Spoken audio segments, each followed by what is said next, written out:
e um toque especial de humor. Quando Gustavo, meu único filho, me ligou naquela sexta-feira com aquelas palavras arrogantes, algo dentro de mim finalmente se quebrou. Não foi raiva o que senti, foi libertação. A frase dele ainda ecoa na minha mente. Deixe tudo arrumado. Estou chegando no sítio com a minha esposa e mais 10 pessoas. Se não gostar, é só voltar para a cidade. Como se eu fosse uma funcionária, não sua mãe. Como se aquele pedaço de terra que comprei com o suor de 4 décadas de trabalho fosse um resort à sua disposição. Meu nome é Aparecida Fonseca. Construí uma rede de pousadas do zero, depois que meu marido faleceu, quando Gustavo tinha apenas 6 anos. Foram anos de acordar antes do sol nascer e dormir muito depois da meia-noite, lidando com hóspedes exigentes, funcionários, burocracias infinitas e impostos que pareciam multiplicar-se. Criei meu filho sozinha durante todo esse tempo, dando-lhe o melhor que o dinheiro podia comprar. E talvez esse tenha sido meu maior erro. 6 meses atrás, decidi que era suficiente. Vendi a rede de pousadas por um valor justo. Não uma fortuna, mas o bastante para garantir meu conforto pelo resto da vida. E o que eu mais desejava: paz, silêncio. Acordar com o canto dos pássaros ao invés do barulho de hóspedes reclamando de toalhas. Ver o nascer do sol sem ter dezenas de mensagens urgentes no celular. Sentir o cheiro de terra molhada, ao invés dos produtos de limpeza industrial que marcaram minha rotina por décadas. Foi assim que encontrei o sítio Recanto das Araras, próximo a São João del Rei, em Minas Gerais. 150 hectares de puro verde, uma casa principal estilo colonial que reformei com carinho, mantendo a essência histórica, mas acrescentando o conforto que meus ossos cansados pediam. Contratei Sebastião Pereira como capataz, um senhor de 78 anos que parecia ter nascido naquela terra, de tanto que a conhecia. E também Jurema Santos, uma mulher dedicada de 53 anos, para administrar a casa e me fazer companhia. Eles rapidamente se tornaram mais família para mim do que muitos parentes de sangue. As primeiras semanas foram de adaptação. Mesmo desejando paz, 40 anos gerenciando pousadas não desaparecem da noite para o dia. Acordava às 5 por hábito, sem despertador. Ficava desorientada, sem saber o que fazer com tanto tempo disponível. Comecei a explorar a propriedade. Descobri uma pequena cachoeira escondida entre as árvores, que batizei de Cachoeira da Liberdade. Ali, sentada nas pedras, ouvindo apenas a água, finalmente compreendi o que significava verdadeira tranquilidade. Meu filho Gustavo, executivo de marketing em São Paulo, ligava raramente. Mãe, como está se virando nesse fim de mundo? Era como ele se referia ao meu paraíso, sempre com aquele tom condescendente, como se minha escolha fosse uma excentricidade de velha. Mas eu sabia o que havia por trás daquele desprezo.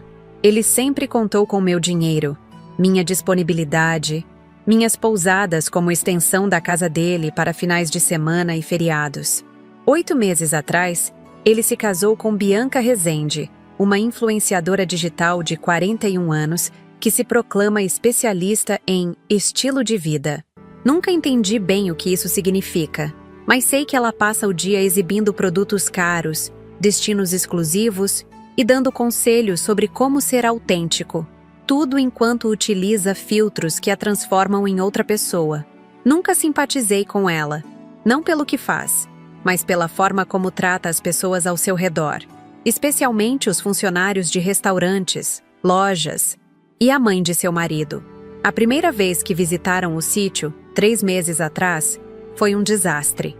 Bianca reclamou da internet lenta, da falta de ar-condicionado em todos os cômodos, dos insetos, do calor, da comida simples demais. Trouxe 4 malas para um final de semana e ficou apenas uma noite alegando uma emergência profissional, que descobri depois pelas redes sociais era o lançamento de uma linha de cosméticos importados. Gustavo, como sempre, ficou do lado dela. Mãe, você precisa modernizar esse lugar. Ninguém aguenta esse calor. E essa comida caipira? Por que não contrata um chefe? Engoli seco e lembrei quantas vezes comi o mesmo arroz com feijão por dias seguidos para pagar as mensalidades da escola particular dele. Os cursos de inglês, as viagens internacionais. Respirei fundo e apenas sorri. Filho, o sítio é simples porque é assim que eu gosto. É o meu refúgio. Eles foram embora no domingo cedo e senti um alívio tão grande que me peguei chorando na varanda enquanto observava a poeira levantada pelo carro se afastando. Não era tristeza, era pura libertação. Jurema me trouxe um café e sentou-se ao meu lado. Dona Aparecida, a senhora é boa demais. Esse menino não valoriza nada do que a senhora fez. Nas semanas seguintes, retomei minha rotina tranquila. Aprendi a fazer pão caseiro com Jurema. Sebastião me ensinou a montar a cavalo. Sim, aos 72 anos, subi em um cavalo pela primeira vez na vida. Caí 3 vezes, levantei 4. Comecei um pequeno jardim de ervas aromáticas. Li 12 livros que estavam na minha lista há anos. Assistia ao pôr do sol todos os dias do Mirante da Serenidade, o ponto mais alto da propriedade. A vida finalmente tinha o sabor que sempre desejei. Até aquela sexta-feira de junho, quando meu celular tocou. Era Gustavo. Geralmente, quando ele liga, é porque precisa de algo. Dinheiro, conselhos sobre negócios ou para reclamar de alguma coisa. Atendi já com o coração apertado. Mãe, tudo bem? Estou ligando para avisar que vamos para o sítio amanhã. Que bom, filho. Vou preparar seu quarto e fazer aquele frango caipira que você gostava quando era criança. Ah, não é só isso. Estou levando a Bianca, claro, e mais convidados. Convidados? Quantas pessoas? Houve uma pausa, como se ele estivesse calculando mentalmente. Bom, além de mim e da Bianca, vem a Clarice, irmã dela, com o marido Eduardo. A amiga da Bianca, Larissa, com o namorado. 2 casais amigos do trabalho que querem conhecer o refúgio rústico da minha mãe.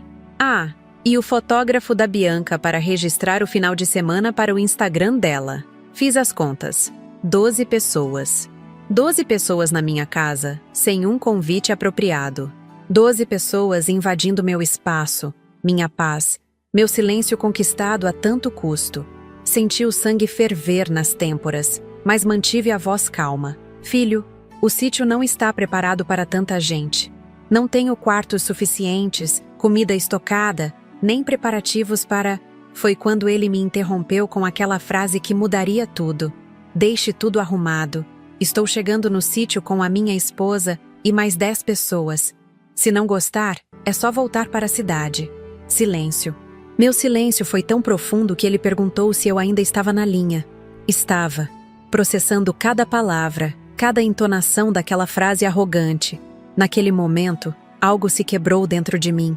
Não era mais sobre a invasão em si, mas sobre anos e anos sendo tomada como garantida. De ter meu espaço, meu tempo, meu dinheiro, minha vida, considerados como propriedade dele. Tudo bem, filho. Voltarei para a cidade então. Ele pareceu surpreso com minha concordância rápida. Talvez esperasse a resistência habitual, seguida pela minha rendição. Mas não desta vez. Sério? Você não vai ficar chateada? Não, filho. É seu sítio também.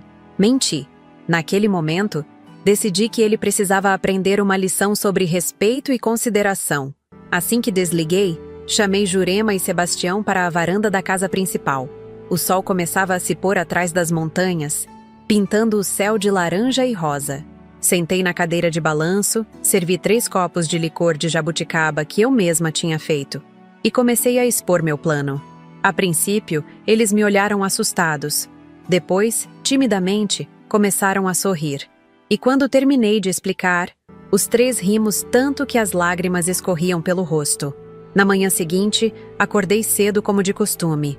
O sol ainda não tinha surgido completamente. Apenas uma luz dourada começava a despontar atrás das montanhas que abraçam meu sítio. Tomei meu café na varanda, sentindo o orvalho ainda fresco nas plantas e ouvindo o canto dos pássaros que dão nome à propriedade. Recanto das Araras não foi um nome que inventei. Ele já existia. E decidi mantê-lo por respeito à história do lugar e porque, de fato, temos dezenas de araras canindé que fazem seus ninhos nas árvores mais altas. Enquanto observava uma delas voando majestosamente contra o céu que começava a clarear, refleti sobre minha jornada até ali. Sempre fui uma mulher da cidade. Nasci em Belo Horizonte Cresci entre prédios, buzinas e o ritmo acelerado que São Paulo intensificaria anos depois. Quando me casei com Carlos aos 22 anos, imaginava uma vida tradicional. Talvez alguns filhos, uma casa confortável, finais de semana em família. Ele era engenheiro. Eu administrava uma pequena pousada que herdei de meus pais. Mas a vida é imprevisível. Carlos faleceu em um acidente de carro quando Gustavo tinha apenas 6 anos. De repente, me vi sozinha, com uma criança pequena e uma pousada que mal cobria as despesas. Foi quando descobri uma força dentro de mim que nem sabia que existia. Transformei aquela pousadinha em uma rede respeitada. Estudei administração nas madrugadas. Bati em portas que se fechavam na minha cara por ser mulher e viúva. Muito arriscado, dona Aparecida. E se a senhora adoecer? Quem cuida do menino? Quem paga o empréstimo? A cada não, eu me fortalecia. Comecei expandindo para cidades vizinhas. Depois para destinos turísticos em Minas. Então para o litoral. Quando Gustavo completou 15 anos, já tínhamos 5 pousadas e 70 funcionários. Aos 20 anos dele, eram 12 estabelecimentos e mais de 200 colaboradores em 3 estados. Enquanto o negócio crescia, eu diminuía. Perdi aniversários do meu filho, formaturas, jogos de futebol. Sempre com a justificativa de que estava construindo um futuro para nós dois. Gustavo cresceu como filho único de mãe solo bem-sucedida, com tudo que o dinheiro podia comprar e pouco do que realmente importava: tempo, presença, limites. Ele se formou em marketing, trabalhou em multinacionais e hoje é diretor de uma grande agência. Devo reconhecer que tem talento, mas também teve todas as portas abertas. Escolas de elite, intercâmbios, conexões que construí ao longo dos anos e ofereci a ele de bandeja. Nunca reclamei. Era meu único filho. Achava que era minha obrigação. Suspirei, tomando o último gole de café, enquanto essas memórias passavam como um filme acelerado na minha mente. O sol já estava completamente acima das montanhas agora, espalhando uma luz quente pelo vale onde fica a casa principal, uma construção da década de 1930 que mantém o charme colonial, com seus corredores amplos, pé direito alto, janelas generosas e uma varanda que contorna toda a casa. Jurema apareceu trazendo mais café e fatias de bolo de milho. Ela já estava sorrindo, cúmplice do plano que traçamos na noite anterior. Dona Aparecida, já falei com o seu Sebastião. Ele está preparando os cavalos. Sorri de volta, sentindo uma mistura de ansiedade e uma estranha alegria rebelde que não experimentava desde a juventude. Vamos começar então, Jurema. Temos apenas algumas horas antes de eles chegarem. Entramos juntas na casa. A residência tem 5 quartos, todos decorados com um equilíbrio entre o rústico e o elegante. Camas de madeira maciça encomendadas de um artesão local, colchões confortáveis que trouxe da capital, lençóis de algodão egípcio, um luxo que me permiti, e antiguidades que fui colecionando ao longo dos anos. Os banheiros são modernos e funcionais, mantendo elementos originais como pias de mármore e espelhos antigos restaurados. Começamos a desmontar todas as camas, empilhando os colchões no meio de cada quarto. Retiramos os lençóis limpos, deixando apenas os protetores. Tiramos as toalhas dos banheiros, mantendo apenas uma em cada um, as mais velhas e desbotadas que encontramos. Desconectamos o roteador de internet, escondendo-o no meu quarto que seria trancado à chave. No térreo, a sala principal é espaçosa, com sofás de couro que trouxe da minha casa em São Paulo, uma mesa de centro de madeira de demolição e tapetes persas que colecionei ao longo da vida. Nas paredes, quadros de artistas brasileiros que sempre admirei. Em um canto, um piano que ainda não aprendi a tocar, mas prometi a mim mesma que aprenderia nesta nova fase. Há também uma sala de jantar com uma mesa para 12 pessoas. A ironia não me escapou naquele momento. E uma cozinha ampla e bem equipada, com uma ilha central onde gosto de tomar café da manhã quando o tempo está frio demais para a varanda. Sebastião chegou por volta das 9 horas, trazendo consigo lua, trovão, flor, ventania e moleque, os 5 cavalos que mantemos no sítio. São animais dóceis, acostumados com humanos, usados para pequenos passeios pela propriedade e para o trabalho diário. Dona Aparecida, Tem certeza disso? Perguntou ele, coçando a cabeça grisalha, ainda com uma expressão entre o divertido e o preocupado. Absoluta, Sebastião. É hora do meu filho aprender algumas lições que não ensinei quando devia. Começamos então a guiar os cavalos para dentro da casa principal. O primeiro a entrar foi Lua, uma égua branca de temperamento calmo. Ela hesitou na entrada, não entendendo o que queríamos. Mas com cenouras e maçãs, logo conseguimos que entrasse. Os outros seguiram com menos resistência. Os animais estavam inquietos no início, desacostumados ao piso de madeira que fazia barulhos estranhos sob seus cascos. Jurema espalhava feno pelos cantos para que se sentissem mais à vontade. Aos poucos, foram relaxando e explorando o novo ambiente. Enquanto isso, Sebastião e eu fomos até a piscina, uma estrutura moderna que mandei construir com vista para o vale. Desligamos o sistema de filtragem e jogamos folhas secas, terra e um pouco de corante natural que Sebastião usava para tingir couro. A água cristalina logo se transformou em um tom verde amarronzado nada convidativo. Voltei para dentro da casa, onde os cavalos já estavam mais à vontade. Moleque, o mais jovem, havia derrubado um vaso de flores na sala e mastigava alegremente as bromélias. Trovão, o maior deles, tinha acabado de deixar um presente mal cheiroso bem em cima do meu tapete persa favorito. Ao invés de me irritar, ri alto. Jurema me olhou como se eu tivesse enlouquecido. Dona Aparecida, a senhora está mesmo bem com isso? Jurema, esse tapete custou R$ 25.000. Gustavo sabe disso porque reclamou quando o comprei, dizendo que era desperdício de dinheiro. Agora ele vai ver o verdadeiro desperdício, o desrespeito pelo espaço dos outros. Continuamos com os preparativos. Espalhamos roupas de cama velhas pelos cantos, como se tivessem sido usadas e abandonadas. Deixamos louça suja na pia, comida estragada na geladeira. Colocamos as luzes da casa em um esquema irregular, algumas funcionando, outras não. Por volta do meio-dia, nosso trabalho estava quase completo. A casa principal, antes impecável, agora parecia ter sido abandonada às pressas e ocupada por invasores selvagens. Os cavalos passeavam livremente, deixando lembranças por onde passavam. O cheiro já não era dos mais agradáveis. Foi quando tive a ideia final. Pedi a Sebastião que instalasse uma pequena câmera de segurança disfarçada no lustre antigo que pendia do teto da sala. Era uma câmera que havia comprado para monitorar a entrada do sítio, mas nunca tinha instalado. Ele fez a instalação e configurou para transmitir diretamente para meu tablet. Agora só falta a mensagem, disse para Jurema, que logo trouxe papel e caneta. Sentei-me na varanda dos fundos, único lugar ainda intacto, e pensei cuidadosamente no que escreveria. Não queria ser cruel, apenas dar uma lição. Depois de algumas tentativas, redigi: Querido filho, você sempre me ensinou que família deve se ajudar mutuamente. Como vocês vieram para aproveitar o sítio, achei justo que também ajudassem a mantê-lo. O valor para limpar este lugar fica em R$ 14.000. Caso queiram contratar o serviço, o número da empresa de limpeza está abaixo. Ou podem economizar e limpar vocês mesmos. As ferramentas estão no galpão dos fundos. Com carinho, mamãe. PS. Estarei incomunicável por 2 semanas em um retiro espiritual no Mosteiro de São Bento. Aproveitem a estadia.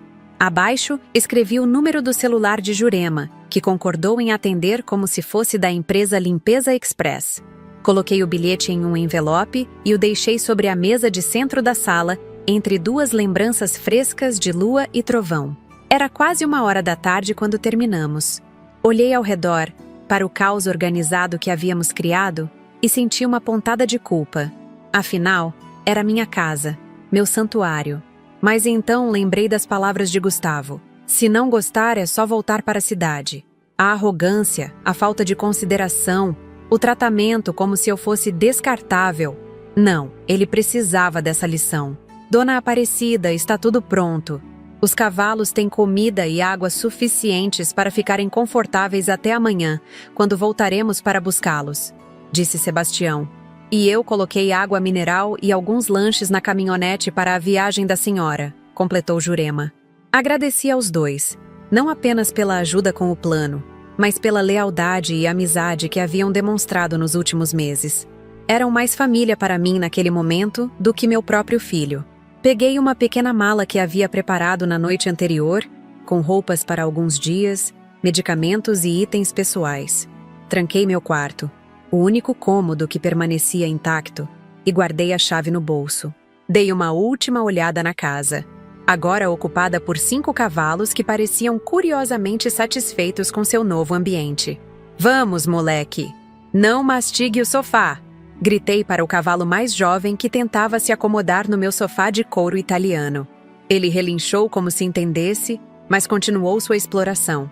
Entrei na minha caminhonete, uma Toyota Hilux que comprei quando me mudei para o sítio. Outro choque para Gustavo, que achava que eu deveria ter um carro de senhora, como um Corolla ou algo similar. Liguei o motor e, antes de partir, olhei para Jurema e Sebastião que acenavam da varanda. "Cuidem bem dos meus novos inquilinos!" Gritei, rindo. "E mantenham-me informada de tudo." Dirigi pelos 8 quilômetros da Estrada dos Buritis, o caminho de terra que liga o sítio à rodovia principal. Era uma estrada bem cuidada, que mandei cascalhar logo que comprei a propriedade, mas ainda assim exigia atenção, especialmente nas curvas. Enquanto dirigia, meu coração batia acelerado, uma mistura de nervosismo e excitação. Estava a caminho de São João del Rei, onde meu amigo Antônio Cavalcante me hospedaria por alguns dias. Antônio, além de amigo de longa data, é advogado aposentado e foi quem cuidou de toda a documentação quando comprei o sítio.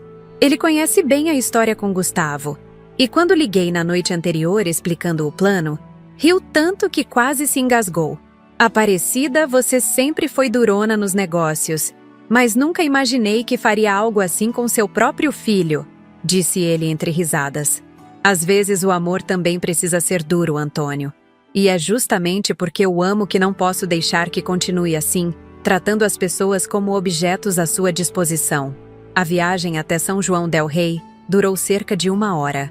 Passei o tempo relembrando momentos da infância de Gustavo, quando ele era um menino doce que desenhava cartões para o Dia das Mães, quando me esperava acordado mesmo tarde da noite para me dar um beijo antes de dormir, quando chorou no meu ombro ao levar o primeiro fora de uma menina aos 13 anos. Onde foi que eu errei? Em que momento ele se transformou nesse adulto egocêntrico que trata a própria mãe como uma conveniência? Talvez tenha sido quando comecei a compensar minha ausência com presentes caros, ou quando resolvia todos os seus problemas com dinheiro ou influência, ao invés de deixá-lo enfrentar as consequências de seus atos. Quem sabe quando não estabeleci limites claros, com medo de perder seu amor, já que passávamos tão pouco tempo juntos. Essas reflexões me acompanharam até a entrada da cidade histórica. O trânsito era leve, sendo um sábado comum. Após alguns minutos pelas ruas de paralelepípedo, cheguei à casa do IP Amarelo, a residência colonial de Antônio em São João del Rei. A casa era um belo exemplar da arquitetura colonial mineira, com janelas de madeira azul, paredes brancas imaculadas e um jardim interno com um IP que dava nome ao lugar. Antônio me esperava na porta com um sorriso que misturava diversão e cumplicidade. "Bem-vinda, terrorista!"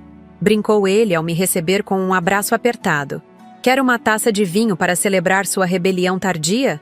Aceitei a oferta e nos sentamos na varanda interna que cercava o jardim central. O sol da tarde atravessava as folhas do ipê, criando padrões dourados no chão de pedra. Era um lugar que exalava paz. Ironicamente, o oposto do que eu havia acabado de preparar em meu próprio lar. "Então, a que horas chega a comitiva real ao sítio?" perguntou Antônio, servindo um vinho tinto da região. Gustavo disse que sairiam hoje cedo de São Paulo, considerando as paradas que certamente farão pelo caminho, e a necessidade de Bianca de fazer fotos para o Instagram em cada esquina, devem chegar por volta das 4 ou 5 da tarde. Olhei para o relógio. 14h20. Em teoria, eles estariam a caminho, provavelmente já na rodovia entre São Paulo e Minas Gerais. Como que respondendo aos meus pensamentos, meu tablet emitiu um alerta. Era a câmera de segurança, detectando movimento na entrada da casa principal do sítio. Antônio e eu nos aproximamos ansiosos da tela. A imagem mostrava 3 carros entrando no pátio. o BMW X5 preto de Gustavo à frente, seguido por um Mercedes GLE, que devia pertencer a Eduardo, o marido da irmã de Bianca, e por último, um Audi Q5, que provavelmente era de um dos amigos. Carros importados para uma estrada de terra. Começa aí o bom senso, comentou Antônio com ironia. Observamos enquanto estacionavam e começavam a descarregar uma quantidade absurda de malas. Parecia que iriam ficar um mês, não um final de semana. Bianca, usando um vestido branco de linho totalmente inadequado para o campo e sapatos de salto, já reclamava de algo que não podíamos ouvir, gesticulando irritada para a poeira que os carros haviam levantado. Sua nora é mesmo uma figura, riu Antônio. Ex-nora, se depender do que acontecer hoje, respondi, surpreendendo a mim mesma com a firmeza na voz. Continuamos assistindo enquanto o grupo se aproximava da porta principal. Gustavo tinha a chave e a girou na fechadura, empurrando a porta com um sorriso que logo se transformaria em choque. O momento em que entraram e se depararam com os cavalos foi impagável. A câmera não captava som, mas não precisava. Suas expressões diziam tudo. Bianca levou as mãos à boca, horrorizada. Clarice, sua irmã, começou a gritar algo, apontando para o chão. Os amigos, que não conseguia identificar claramente, olhavam atônitos, com seus celulares já em punho, provavelmente tentando captar sinal de internet. Gustavo ficou paralisado na entrada, enquanto os outros se aglomeravam atrás dele, alguns tentando entrar, outros recuando com expressões de nojo. Foi quando o moleque, o cavalo mais jovem e brincalhão, se aproximou alegremente de Bianca, provavelmente atraído por algo brilhante em seu vestido. Ela pulou para trás tão rapidamente que caiu sentada na varanda, no exato momento em que Flor, a égua marrom, deixava cair um presente fumegante próximo aos seus pés. Antônio e eu não conseguimos conter as gargalhadas. Era como assistir a um filme mudo de comédia, exceto que era real, e eu era a diretora por trás da cena. Finalmente Gustavo pareceu sair do transe e entrou na casa, caminhando cuidadosamente entre os presentes deixados pelos cavalos. O restante do grupo permaneceu na varanda, aparentemente discutindo o que fazer. Apenas Eduardo, o cunhado banqueiro, seguiu Gustavo para dentro. Vimos quando meu filho encontrou o envelope na mesa de centro. Seu rosto, antes pálido de choque, agora ficava vermelho de raiva enquanto lia minha mensagem. Ele disse algo para Eduardo, que pegou o papel para ler também, e depois o devolveu com uma expressão que parecia dizer: "Estamos ferrados." Gustavo tirou o celular do bolso e começou a discar, certamente meu número. No meu tablet podia ver sua expressão ficar cada vez mais frustrada enquanto a ligação caía na caixa postal. "Acho que seu filho está um pouco contrariado", comentou Antônio, servindo mais vinho.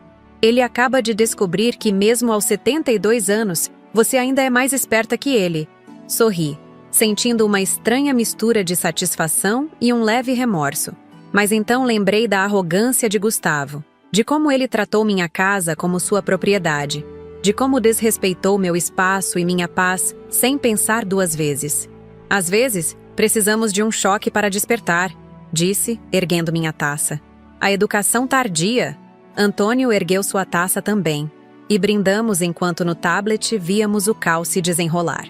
Bianca gesticulava furiosamente para Gustavo, que ainda tentava me ligar. Os outros já começavam a voltar para os carros, claramente não dispostos a passar nenhum minuto naquele ambiente. "Vamos acompanhá-los até saírem da propriedade?" sugeriu Antônio.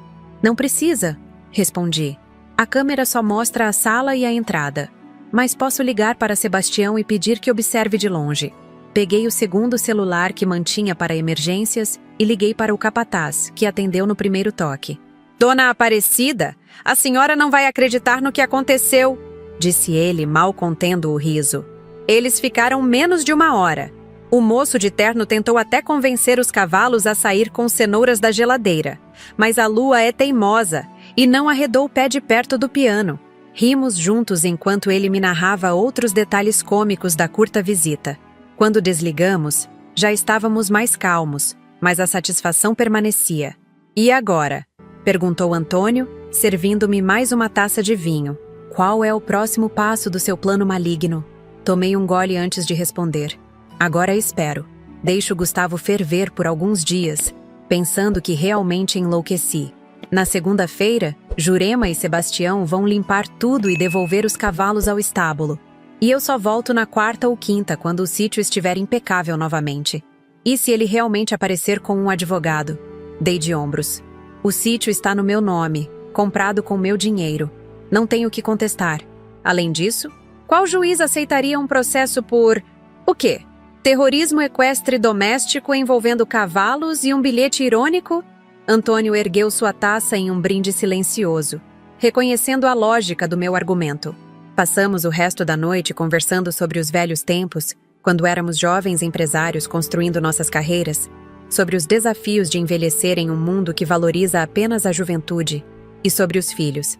Antônio tem 2, ambos morando na Europa, que ligam religiosamente toda semana e vêm visitá-lo 3 vezes por ano. Só fui perceber o quanto estava cansada quando quase derrubei a taça de vinho, vencida pelo sono. Antônio me mostrou o quarto de hóspedes, decorado com o mesmo bom gosto que caracterizava o resto da casa. Dormi como não dormia há anos. Um sono profundo e sem sonhos, como se tivesse finalmente depositado um fardo que carregava há muito tempo. Na manhã seguinte, acordei com o aroma de café recém-coado.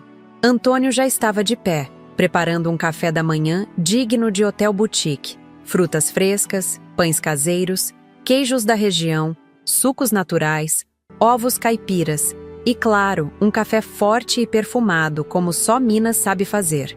"Dormiu bem, vingadora mascarada?" brincou ele enquanto eu me sentava à mesa da cozinha. "Como uma pedra.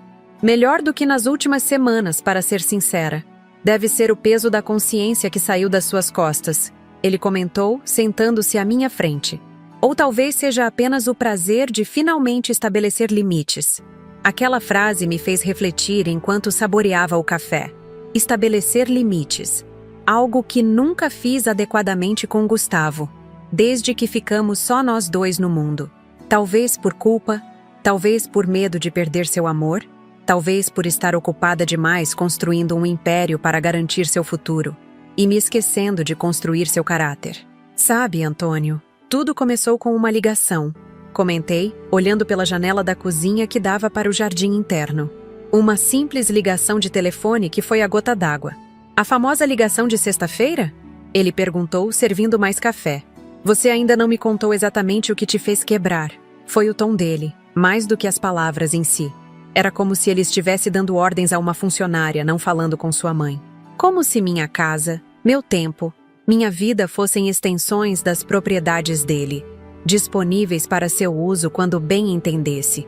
"E como você se sentiu naquele momento?" Primeiro, incredulidade. Depois, uma raiva que não sentia há anos. E então, liberdade. Foi como se algo se quebrasse dentro de mim, uma corrente invisível que me prendia a um padrão doentio de relacionamento. Fomos interrompidos pelo toque do meu celular de emergência. Era Jurema, aparentemente agitada. "Dona Aparecida, o seu filho está aqui de novo. Acabou de chegar, sozinho desta vez. Está perguntando por todo lado onde a senhora está. Disse a ele que não sabia, que a senhora só falou que ia para a cidade. Ele está alterado? Não parece bravo. Parece mais preocupado, confuso. Está insistindo que precisa falar com a senhora urgentemente. Disse que vai esperar o tempo que for preciso." Essa eu não esperava. Gustavo voltando tão cedo, e sozinho. Sem a Bianca, sem os amigos, sem a comitiva. Apenas ele, aparentemente disposto a esperar. "Jurema, diga a ele que não sabe como me contatar, mas que acha que estarei de volta na quarta-feira. Se ele quiser esperar, pode ficar na casa do capataz. Os cavalos ainda estão na casa principal?" "Sim, senhora. O moleque está até deitado no sofá da sala muito à vontade." Não pude evitar um sorriso. "Ótimo. Mantenha tudo como está. Se ele insistir muito, dê a ele o número deste celular, mas só se for realmente necessário. E me mantenha informada." Quando desliguei, Antônio me olhava com uma expressão curiosa. "O que foi isso? O herdeiro rebelde retornou ao castelo?" "Sim, e sozinho, aparentemente disposto a esperar por mim." "Interessante. O que você acha que isso significa?" Refleti por um momento. Não sei. Pode ser culpa, preocupação genuína ou apenas mais uma tentativa de me manipular. Gustavo sempre foi bom em interpretar o papel do filho arrependido quando precisava de algo. E o que você vai fazer? Vou seguir o plano original. Deixá-lo esperar, pensar, refletir. Se ele realmente quiser falar comigo, estará lá quando eu voltar na quarta-feira. Passei o restante daquele domingo em uma paz aparente, visitando a feira de artesanato local com o Antônio, almoçando em um restaurante charmoso no centro histórico, caminhando pelas ruas de paralelepípedo da cidade. Mas minha mente continuava voltando ao sítio, a Gustavo, aos cavalos na sala, à expectativa do que viria a seguir. Na segunda-feira de manhã, recebi outra ligação de Jurema. Seu Gustavo havia passado a noite na casa do capataz e, incrivelmente, tinha ajudado Sebastião com algumas tarefas matinais no sítio.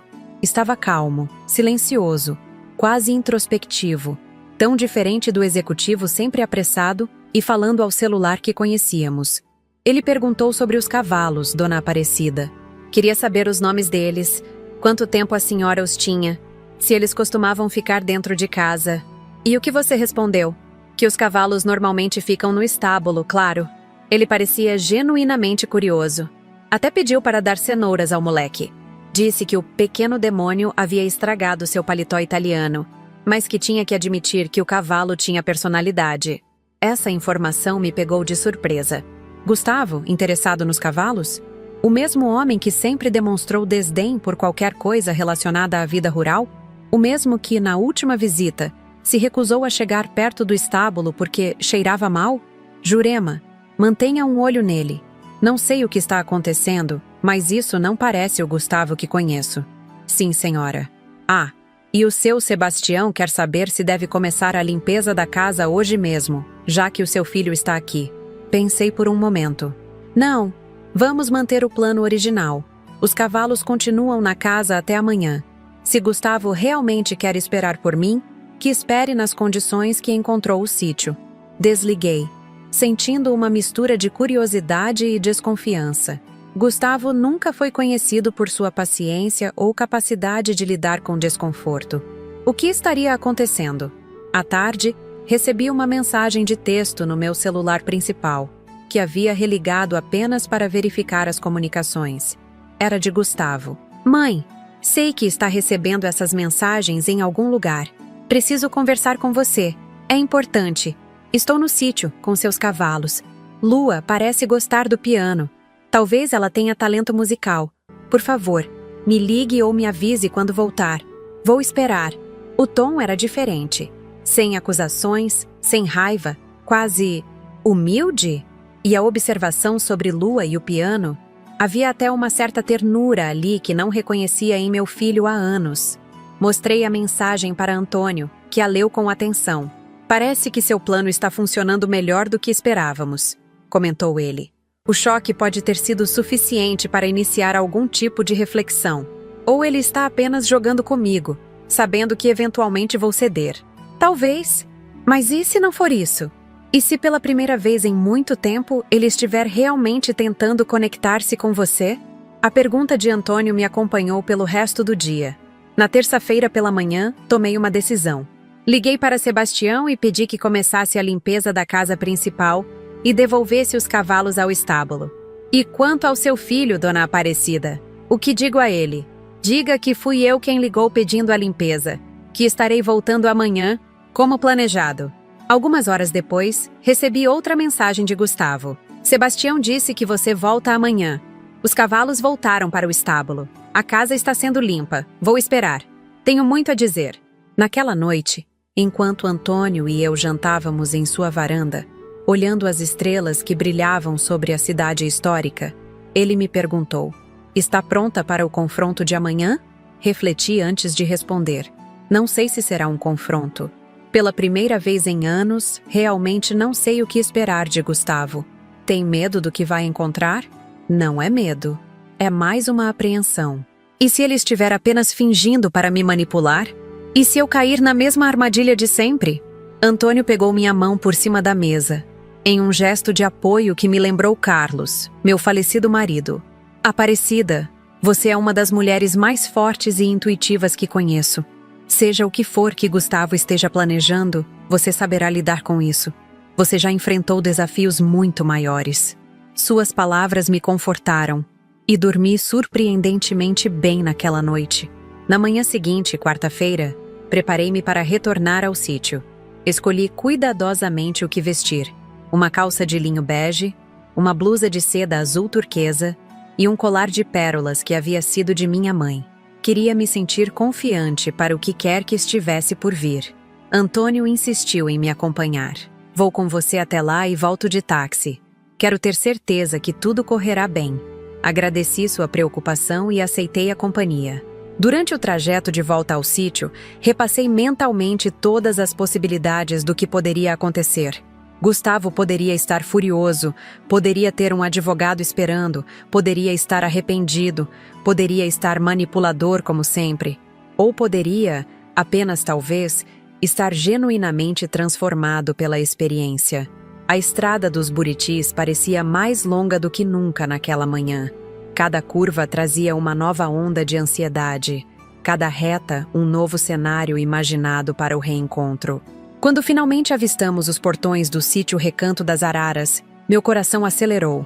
No pátio em frente à casa principal, o BMW de Gustavo estava estacionado, solitário e coberto por uma fina camada de poeira vermelha. A casa parecia ter voltado ao normal. Nenhum sinal exterior da invasão equina dos últimos dias. Estacionei a caminhonete e respirei fundo antes de desligar o motor. Antônio colocou a mão em meu ombro em um gesto silencioso de apoio.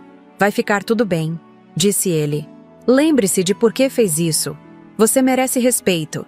Assenti, sentindo uma calma inesperada me envolver. Qualquer que fosse o resultado desse encontro, eu havia finalmente tomado uma posição. Havia estabelecido um limite claro. E isso, por si só, já era uma vitória. Saí do carro e caminhei em direção à varanda, onde uma figura solitária se levantou ao me ver. Gustavo estava diferente.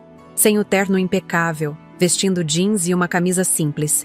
Seu rosto mostrava sinais de cansaço, e havia algo em seus olhos que não consegui identificar imediatamente.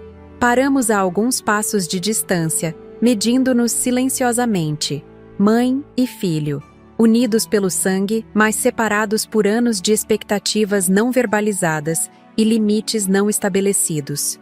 O que aconteceria a seguir determinaria o futuro de nossa relação, se ainda haveria uma. Mãe, Gustavo finalmente disse, sua voz mais suave do que eu esperava. Precisamos conversar. Mantive-me firme, sem avançar para abraçá-lo como teria feito automaticamente no passado. Sim, precisamos, respondi, indicando os bancos de madeira na varanda. Vamos nos sentar. Antônio, percebendo a intensidade do momento, se afastou discretamente. Vou pedir a Jurema um café, disse ele, dirigindo-se à cozinha. Sentamos lado a lado, olhando para o horizonte montanhoso que cercava o sítio. Gustavo parecia cansado, com olheiras profundas e uma barba por fazer que nunca tinha visto antes. Ele, sempre tão preocupado com a aparência impecável. Suas mãos, normalmente firmes, tremiam levemente. Esses 3 dias foram esclarecedores, começou ele, ainda sem me olhar diretamente. Nunca pensei que veria cavalos na sala de estar, ou que um deles desenvolveria uma afinidade com seu piano. Permaneci em silêncio, esperando que continuasse. No início fiquei furioso. Achei que você tinha enlouquecido. Bianca quase teve um colapso quando o moleque manchou sua bolsa Louis Vuitton com baba. A mãe dela ameaçou processar você. Foi um caos. Ele fez uma pausa, passando a mão pelo cabelo desalinhado. Outro sinal de que algo havia mudado. Voltamos para São Paulo naquela noite mesmo, todos reclamando, todos me culpando por terem vindo. Bianca não parou de falar sobre o incidente, sobre como minha mãe era maluca, sobre quanto custaria substituir suas coisas arruinadas. Mas na manhã seguinte, algo estranho aconteceu. Enquanto ela continuava falando, percebi que não estava ouvindo. Era como se uma voz interna, que esteve silenciada por anos, começasse a murmurar. Virou-se para mim pela primeira vez. Seus olhos, tão parecidos com os de Carlos, estavam úmidos. A voz dizia, O que você fez com sua mãe? Como pôde falar com ela daquele jeito? Senti um nó na garganta, mas mantive a compostura. Esta não era a hora para emoções fáceis. Precisava ouvir tudo. No domingo não aguentei mais. Disse a Bianca que precisava voltar ao sítio sozinho. Ela ficou furiosa. Disse que eu estava escolhendo você em vez dela. Talvez estivesse. Peguei o carro e dirigi sem parar. Quando cheguei, Sebastião e Jurema pareceram surpresos em me ver. Os cavalos ainda estavam na casa. Ele sorriu levemente ao lembrar. Passei a noite na casa do capataz. Um quarto simples, uma cama estreita. Melhor noite de sono que tive em anos. Pela manhã, Sebastião me acordou às 5 para ajudar com as tarefas do sítio. Nunca tinha feito trabalho físico assim, sabia? Em 4 décadas, nunca tinha realmente trabalhado com as mãos. Ele não precisava ter feito isso, comentei. Não, mas acho que ele sabia o que estava fazendo. Enquanto alimentávamos os animais, ele me contou histórias sobre você. Como você transformou este lugar. Como trabalha ao lado dele e Jurema todos os dias. Como aprendeu a montar aos 72 anos. Gustavo fez uma pausa, engolindo em seco. Mãe, eu não conhecia você. Todos esses anos, e eu não fazia ideia de quem você realmente era além de ser minha mãe. Como se essa fosse sua única identidade. Essas palavras me atingiram profundamente. Era exatamente isso. Por anos, fui reduzida a um papel único na vida dele, sem reconhecimento como indivíduo com desejos, sonhos e limites próprios. Passei o dia de ontem com os cavalos, continuou ele. Sebastião me ensinou a escová-los, a limpar seus cascos. Moleque mordeu minha manga 2 vezes, mas acho que estamos chegando a um entendimento. Riu suavemente. É estranho, mas acho que entendo agora por que você ama tanto este lugar, esses animais. Há algo tão real nisso tudo. Uma brisa suave balançava as folhas das mangueiras no jardim, trazendo consigo o aroma de café fresco. Jurema apareceu com uma bandeja, servindo-nos silenciosamente antes de se retirar. Antônio a seguiu de volta à cozinha, dando-nos privacidade. Peguei minha xícara sentindo o calor do café entre as mãos. Gustavo, o que você quer dizer com tudo isso? Ele respirou fundo, como se reunisse coragem. Quero pedir desculpas, não apenas pela ligação de sexta-feira, mas por anos de egoísmo, de tomar você como certa, de achar que seu tempo, seu espaço e seus recursos eram extensões dos meus. Seus olhos encontraram os meus, sem desviar. Eu me tornei exatamente o tipo de homem que você trabalhou a vida toda para que eu não fosse. Arrogante, insensível, materialista, tratando as pessoas como objetos, inclusive minha própria mãe, e precisou de uma invasão equina para eu finalmente enxergar isso. Não pude evitar um pequeno sorriso ao ouvir a expressão invasão equina. Aquela ligação, ele continuou. Quando eu disse para você voltar para a cidade se não gostasse, não sei como consegui dizer algo tão cruel, tão ingrato. Este lugar é seu santuário, conquistado com décadas de trabalho duro. Que direito eu tinha de agir como se fosse meu? De trazer 12 pessoas sem avisar adequadamente, sem considerar seus sentimentos ou planos? Tomei um gole de café, dando-me tempo para processar suas palavras. Soavam sinceras, mas ao longo dos anos, Gustavo havia se tornado muito bom em dizer o que os outros queriam ouvir quando precisava de algo. São palavras bonitas, respondi finalmente. Mas você já disse coisas bonitas antes, quando precisava de favores ou dinheiro. Ele assentiu, aceitando a dura verdade. Você está certa. E não tenho como provar que desta vez é diferente, exceto pelo tempo. Mas há algo que você precisa saber. Algo que me envergonha profundamente. Aquela declaração me deixou em alerta. O que mais poderia haver? Bianca e eu tínhamos um plano para este sítio, confessou, olhando para as próprias mãos. Faz alguns meses que as coisas não vão bem na agência. Perdemos 2 grandes clientes e minha posição está ameaçada. Bianca também está com problemas, perdendo seguidores para influenciadoras mais jovens. Ele hesitou, visivelmente desconfortável com a admissão. Quando você comprou este lugar, vimos uma oportunidade. A ideia era convencê-la, aos poucos, a transformá-lo em um resort exclusivo para influenciadores e celebridades. Autenticidade rústica com luxo discreto. Esse era o slogan que tínhamos em mente.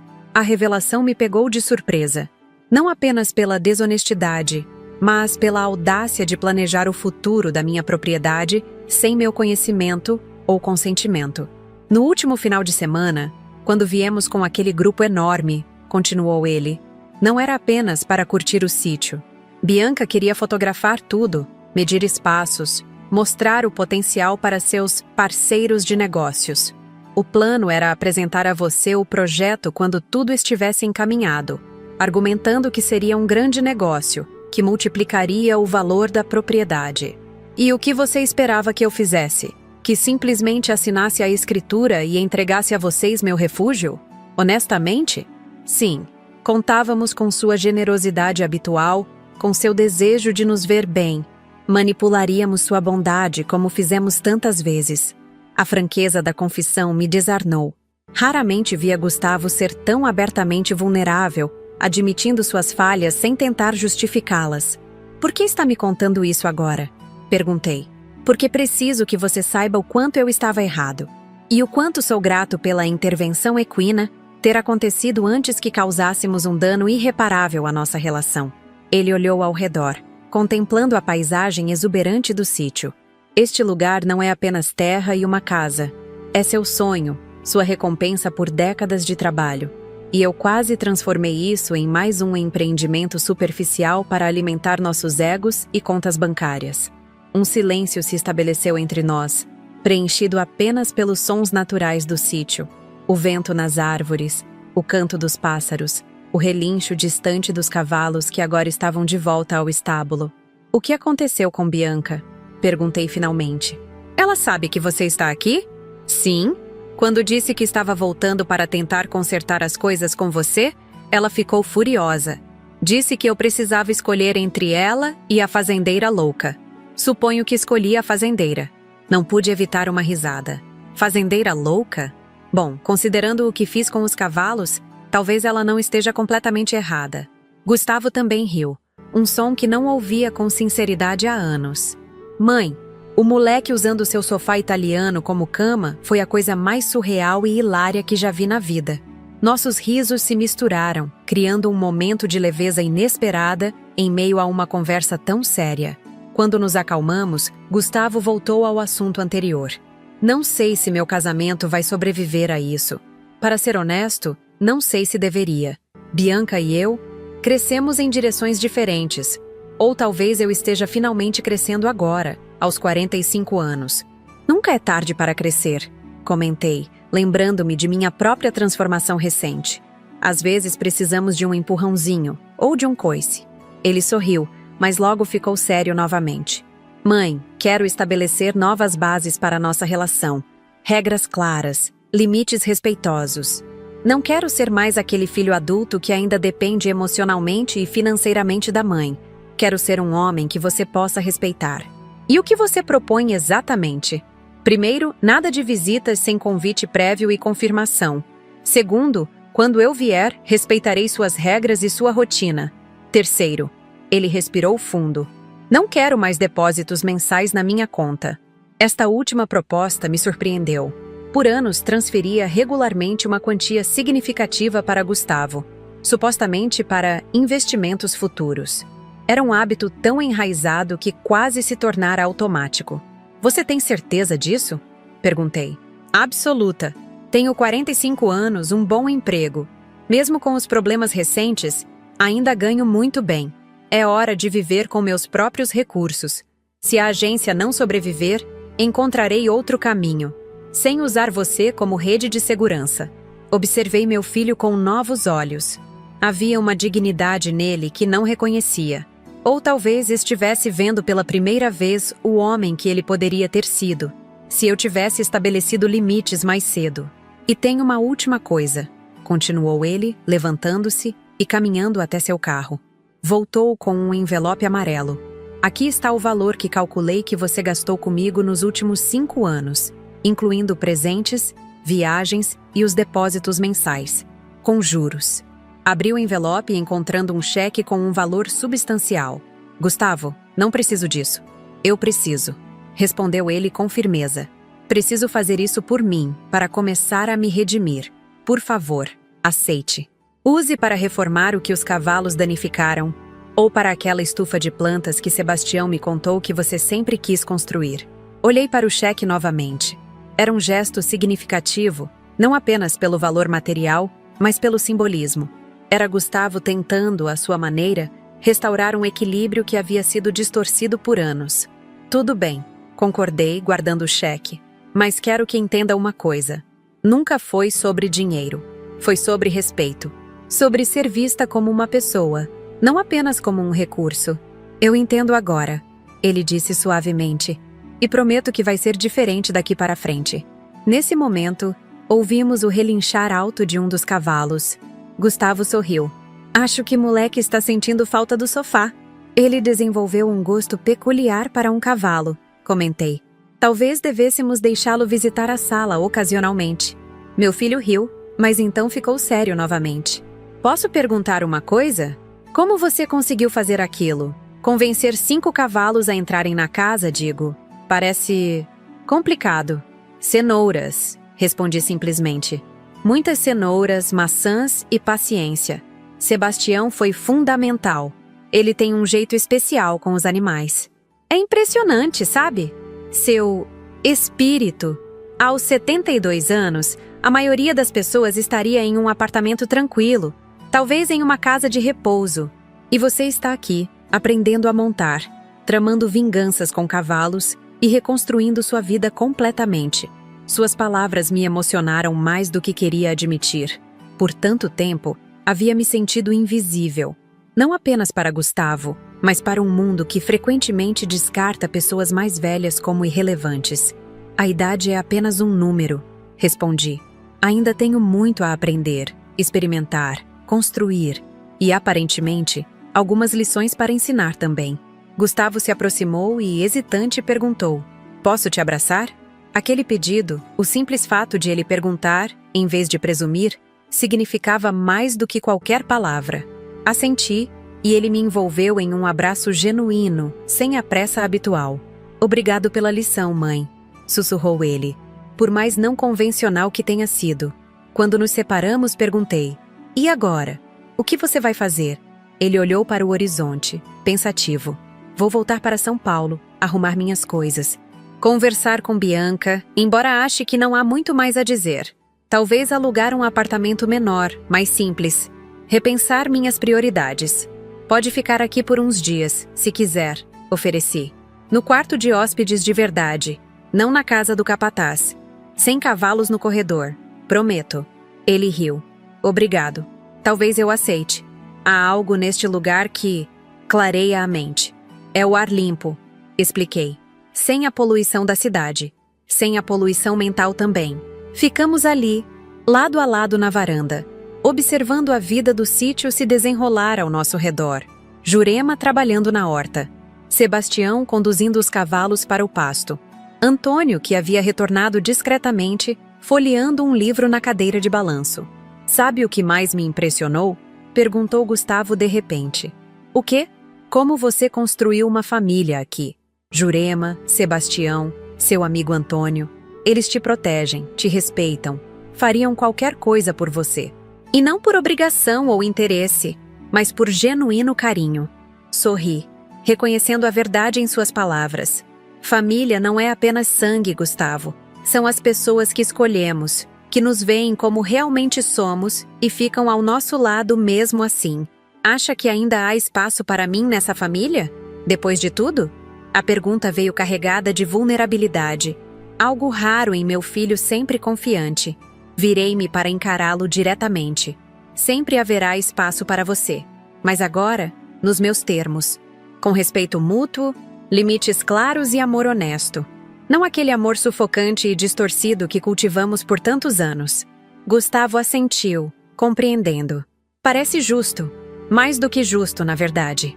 Naquele momento, enquanto o sol começava sua descida atrás das montanhas, pintando o céu com tons de laranja e rosa, senti uma paz que não experimentava há décadas. Não era uma reconciliação perfeita, nem uma solução mágica para anos de padrões disfuncionais. Era um começo. Um novo capítulo. E se foram necessários 5 cavalos na sala de estar para chegarmos até aqui? Bem, algumas lições simplesmente precisam de métodos não convencionais. Quer conhecer melhor os cavalos? Perguntei, levantando-me. Agora que eles estão em seu habitat natural e não destruindo meus tapetes persas? Gustavo sorriu, um sorriso genuíno que iluminou seus olhos cansados. Adoraria. Especialmente aquele pequeno terrorista, o moleque. Acho que temos contas a acertar. Caminhamos juntos em direção ao estábulo, mãe e filho, 2 adultos tentando reconstruir uma relação em bases mais saudáveis. O futuro era incerto, claro. Hábitos enraizados por décadas não se transformam da noite para o dia. Mas pela primeira vez em muito tempo, havia esperança genuína. E isso, descobri aos 72 anos, valia mais que qualquer sofá italiano. Os dias seguintes trouxeram uma rotina que jamais imaginei vivenciar com meu filho. Gustavo decidiu ficar no sítio por uma semana. Tempo que disse precisar para limpar a mente antes de enfrentar as consequências de suas decisões em São Paulo. Para minha surpresa, ele se integrou à vida rural com um entusiasmo genuíno que nunca havia demonstrado antes. Na primeira manhã, após nossa conversa na varanda, acordei às 5 como de costume, e me surpreendi ao encontrá-lo já na cozinha, ajudando Jurema a preparar o café da manhã. "Bom dia, mãe", disse ele, virando-se da pia onde lavava algumas frutas. "Espero que goste de suco de laranja recém-espremido. Acabei de colher algumas do pomar." Olhei para Jurema, que deu de ombros com um sorriso cúmplice. "O seu filho acordou antes de mim, dona Aparecida." Quando cheguei, já estava voltando do pomar com uma cesta de laranjas.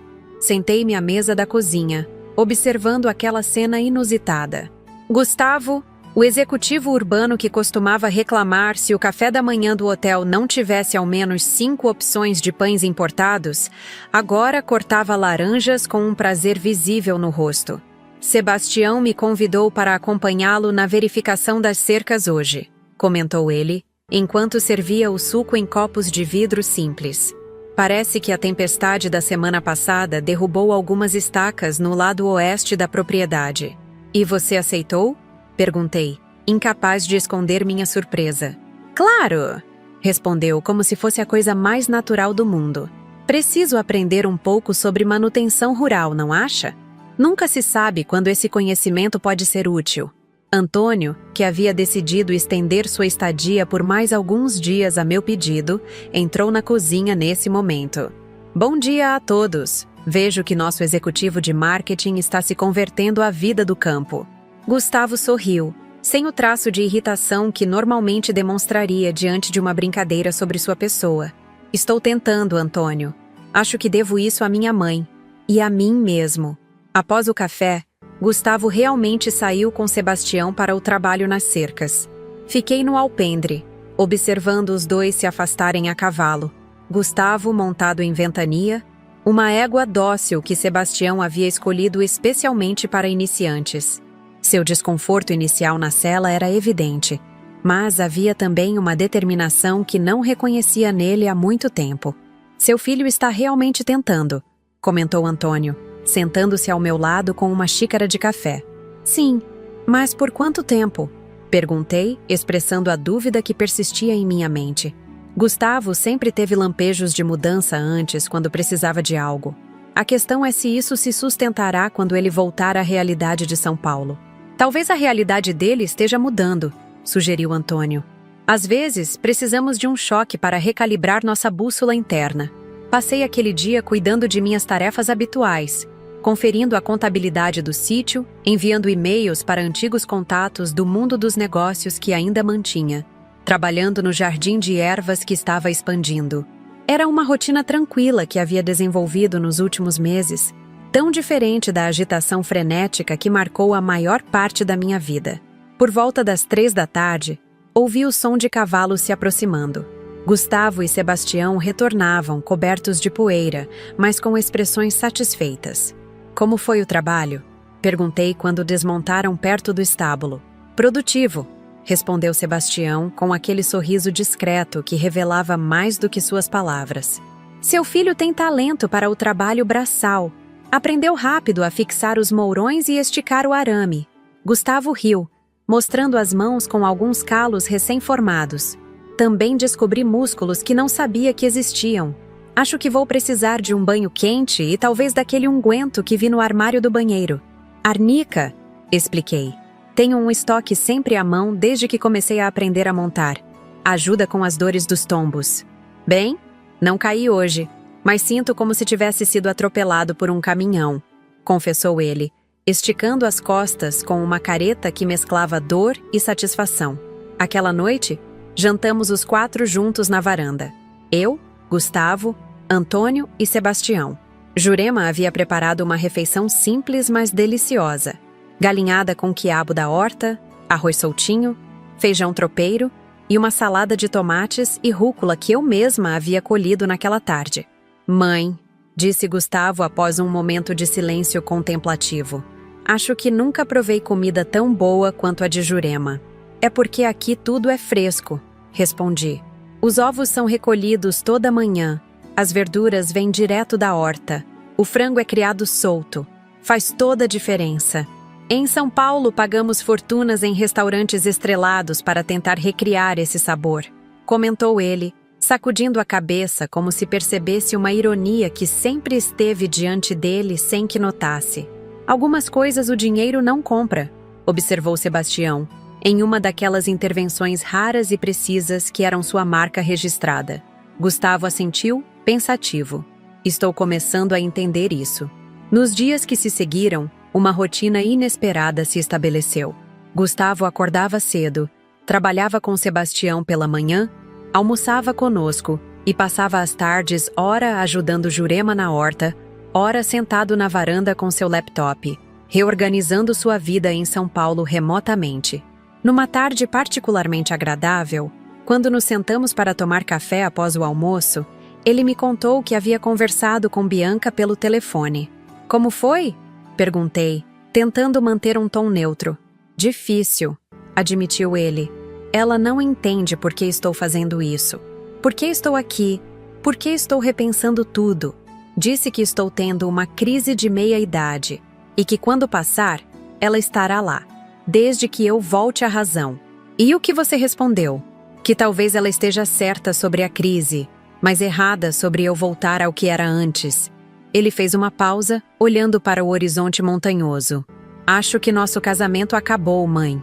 Não porque estou zangado ou porque ela fez algo imperdoável, mas porque percebi que construímos uma relação baseada em aparências e conquistas materiais, não em valores compartilhados ou respeito mútuo.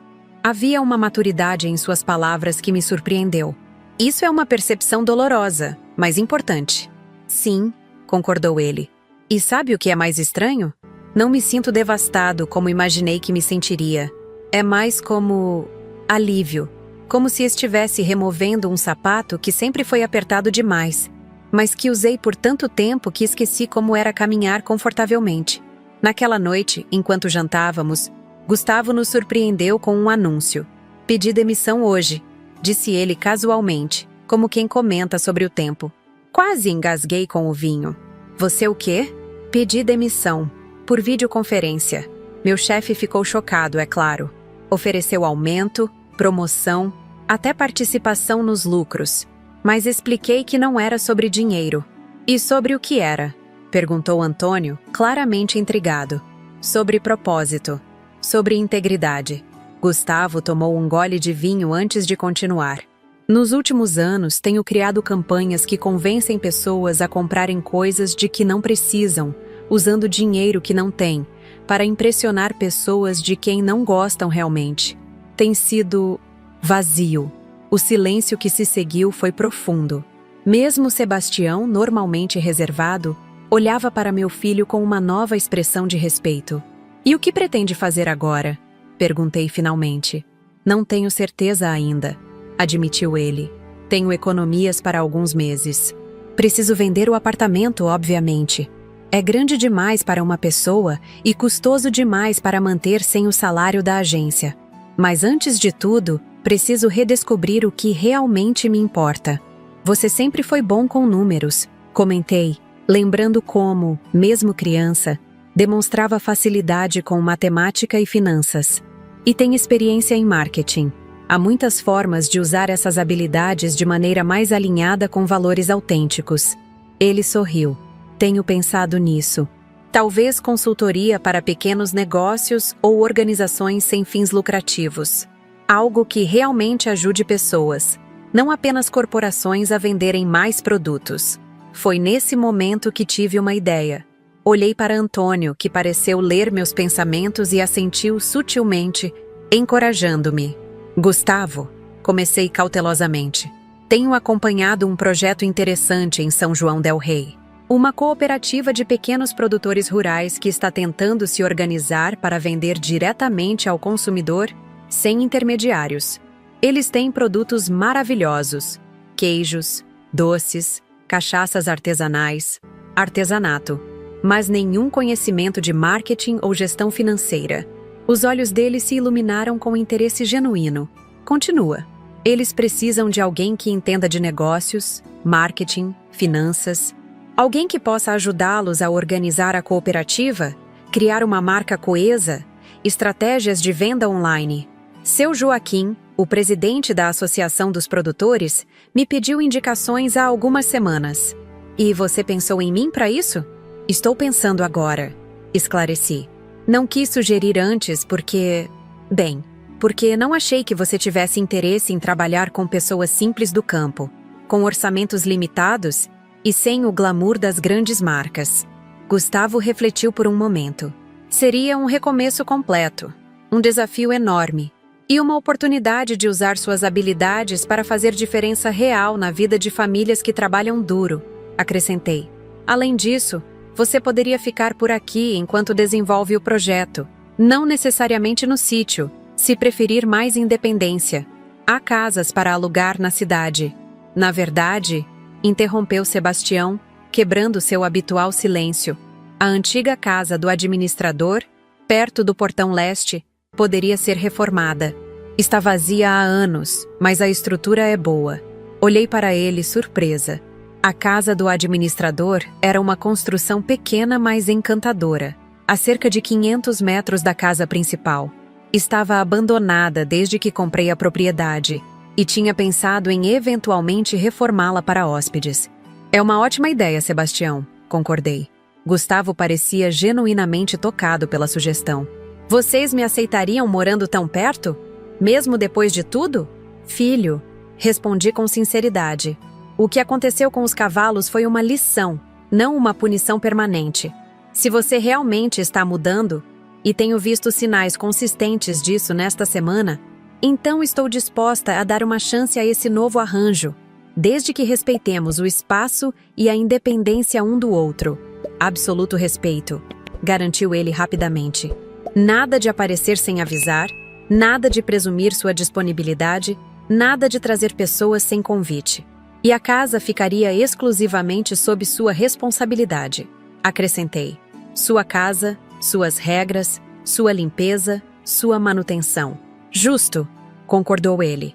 E havia um brilho em seus olhos que não via desde que era criança, e ganhava um presente especialmente desejado no Natal. Posso usar minhas economias para a reforma. Podemos dividir os custos, sugeri. Afinal, a casa continuará sendo parte da propriedade. Considere seu investimento como um adiantamento de aluguel de longo prazo. Na manhã seguinte, Gustavo e Sebastião foram inspecionar a casa do administrador. Retornaram 2 horas depois, cobertos de poeira e teias de aranha, mas com um plano detalhado de reforma já esboçado. O telhado precisa de reparos. Há infiltração em uma parede e as instalações elétricas precisam ser atualizadas, relatou Gustavo, mostrando as anotações que havia feito. Mas a estrutura está surpreendentemente sólida para uma construção dessa idade. Sebastião acha que com uma equipe boa, podemos ter tudo pronto em 1 mês. Talvez menos. E quanto custaria essa reforma? Perguntei. Sempre prática quando se tratava de finanças. Gustavo apresentou um orçamento aproximado que havia calculado com a ajuda de Sebastião. Era um valor considerável, mas não exorbitante, especialmente dividido entre nós dois. Parece razoável, concordei. E quanto à cooperativa? Ainda tem interesse? Absolutamente. Na verdade, se você puder me apresentar a esse seu Joaquim, gostaria de conversar com ele ainda esta semana. Quanto antes começar a entender as necessidades deles, melhor poderei avaliar se tenho mesmo as habilidades necessárias para ajudar. Combinamos de ir a São João del Rei no dia seguinte para um almoço com seu Joaquim e alguns outros membros da cooperativa. Naquela noite, sentada na varanda enquanto observava o pôr do sol com Antônio, expressei minhas dúvidas. Será que estou sendo ingênua, Antônio? Acreditando em uma transformação tão rápida e radical? Meu amigo de longa data refletiu antes de responder. Aparecida, há décadas trabalho com pessoas, e suas verdadeiras naturezas frequentemente aparecem em momentos de crise. O que vi em Gustavo esta semana não parece uma atuação. As calosidades nas mãos, o suor honesto, a humildade em aprender com Sebastião, isso não se finge facilmente. Mas morar tão perto... E se voltarmos aos velhos padrões? Então você coloca os cavalos na casa dele, brincou Antônio, arrancando-me uma risada. Falando sério, Aparecida, você estabeleceu limites claros. Gustavo os aceitou. Se em algum momento esses limites forem violados, você saberá o que fazer, desta vez, sem esperar que as coisas cheguem ao ponto extremo. No dia seguinte, nossa visita à cooperativa foi surpreendentemente produtiva. Seu Joaquim, um senhor de seus 70 anos com as mãos calejadas de décadas trabalhando a terra, explicou os desafios que enfrentavam. Produtos de altíssima qualidade sem acesso adequado ao mercado, intermediários que pagavam valores irrisórios, dificuldades em atender às exigências burocráticas para comercialização direta. Observei Gustavo durante toda a reunião, notando como ouvia atentamente, fazia perguntas relevantes, sem jamais adotar aquele tom condescendente que tantas vezes o vi usar com pessoas que considerava abaixo de seu nível social ou intelectual. O senhor produz queijos há quantos anos, seu Joaquim? Perguntou em determinado momento. Ah, meu jovem, faz mais de 50 anos. Aprendi com meu pai, que aprendeu com o pai dele. É tradição de família. E esse conhecimento, essa tradição, está documentada de alguma forma? Registrada? O velho produtor franziu o senho. Como assim registrada? Essa história, essa tradição familiar, é parte do valor do seu produto, explicou Gustavo. Hoje, consumidores urbanos pagariam muito mais por um queijo sabendo que ele carrega 5 gerações de história, que é feito artesanalmente, seguindo métodos ancestrais. É o que chamamos de storytelling no marketing, contar a história por trás do produto. Vi os olhos dos produtores se iluminarem com aquela perspectiva que nunca haviam considerado. Para eles, a tradição era apenas o modo como sempre fizeram as coisas, não um diferencial de mercado. No caminho de volta ao sítio, Gustavo estava animado como não o via há anos. Mãe, o potencial é incrível. Aqueles produtos têm qualidade superior a muitas marcas gourmet que vendem por preços exorbitantes em São Paulo. Com uma estratégia adequada de branding, embalagens que contem a história desses produtores, uma plataforma online bem estruturada e parcerias com restaurantes que valorizam ingredientes autênticos, podemos transformar a realidade econômica dessa comunidade. Seu entusiasmo era contagiante, e o mais impressionante, era genuíno. Não havia nada de calculista ou interesseiro em seu comportamento. Era a empolgação pura de alguém que encontra um propósito significativo depois de anos de trabalho vazio. Você realmente quer fazer isso, não é? Perguntei, sorrindo ao ver seu entusiasmo. Mais do que qualquer coisa que já fiz profissionalmente, confessou ele. Pela primeira vez em anos, sinto que posso usar minhas habilidades para algo que realmente importa. Naquela noite, depois do jantar, Gustavo e eu caminhamos até o Mirante da Serenidade para observar as estrelas. Uma atividade que nunca havíamos compartilhado antes. Sabe, mãe, disse ele enquanto olhávamos para o céu pontilhado de luz. Quando eu era criança, lembro de te ver sempre correndo, sempre ocupada, sempre resolvendo problemas. Admirava sua força, mas também sentia sua ausência. Acho que de alguma forma cresci querendo sua atenção e seu tempo, mas aprendendo que a única maneira de conseguir isso era através de problemas e necessidades. Suas palavras tocaram uma verdade profunda que eu mesma nunca havia articulado tão claramente. Tem razão, admiti. Sempre achei que dar a você conforto material, educação de qualidade e oportunidades era mais importante que simplesmente estar presente. Foi um erro que só percebi tarde demais. Nunca é tarde demais, disse ele, repetindo as palavras que eu mesma havia usado dias antes. Estamos aqui agora, não estamos? Olhando as mesmas estrelas, respirando o mesmo ar, finalmente conversando como duas pessoas adultas, não apenas como mãe e filho. Permanecemos em silêncio por alguns minutos, contemplando a vastidão estrelada acima de nós. Quando a casa estiver pronta, continuou ele, quero que jantemos juntos uma vez por semana. Não por obrigação, não porque é o que famílias fazem, mas porque quero conhecer você melhor. Não apenas como minha mãe, mas como Aparecida, a mulher que construiu um império, que reinventou sua vida aos 72 anos, que teve coragem de colocar cavalos dentro de casa para ensinar uma lição ao filho arrogante. Ri da descrição. Aceito o convite dos jantares semanais e prometo nunca mais usar cavalos como método educativo. Uma pena, brincou ele. Foi bastante eficaz. Naquela noite, enquanto me preparava para dormir, refleti sobre os acontecimentos das últimas 2 semanas. A ligação arrogante de Gustavo, meu plano de vingança criativa, a reconciliação inesperada e agora, este novo começo. Não apenas para ele, mas para nossa relação. A vida é realmente imprevisível. Aos 72 anos, quando muitos pensariam que já não há mais grandes transformações ou aprendizados possíveis, eu redescobria meu filho e, de certa forma, a mim mesma.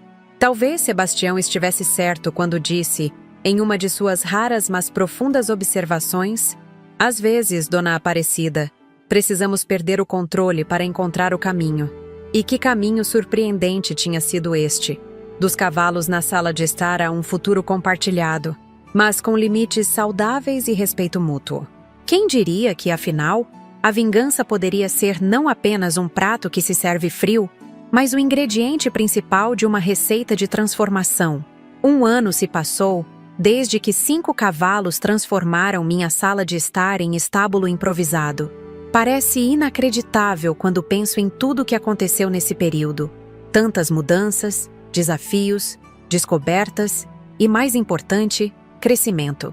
A vida aos 73 anos provou-se muito mais rica e surpreendente do que jamais imaginei.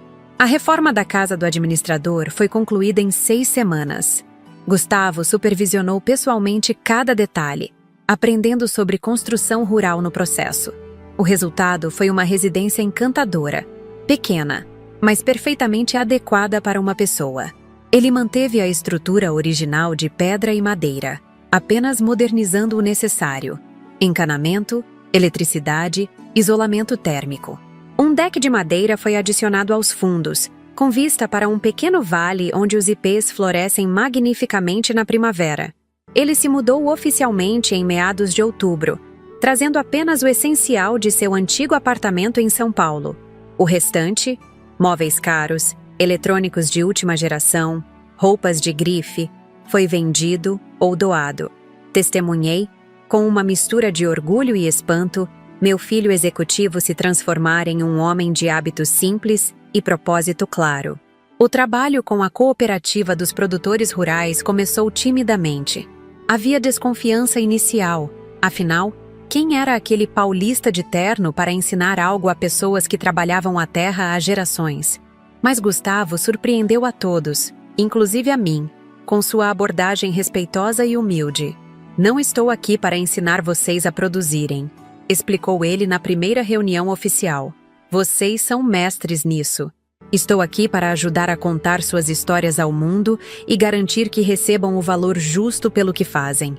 Lembro-me de observá-lo naquela sala simples da Associação Rural, rodeado por homens e mulheres de mãos calejadas e rostos marcados pelo sol, falando não como o executivo arrogante que conheci, mas como alguém genuinamente interessado em servir.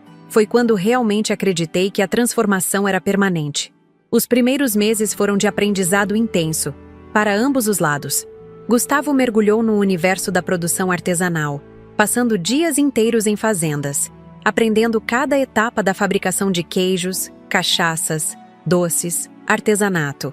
Paralelamente, ensinava aos produtores conceitos básicos de marketing, gestão financeira, precificação justa.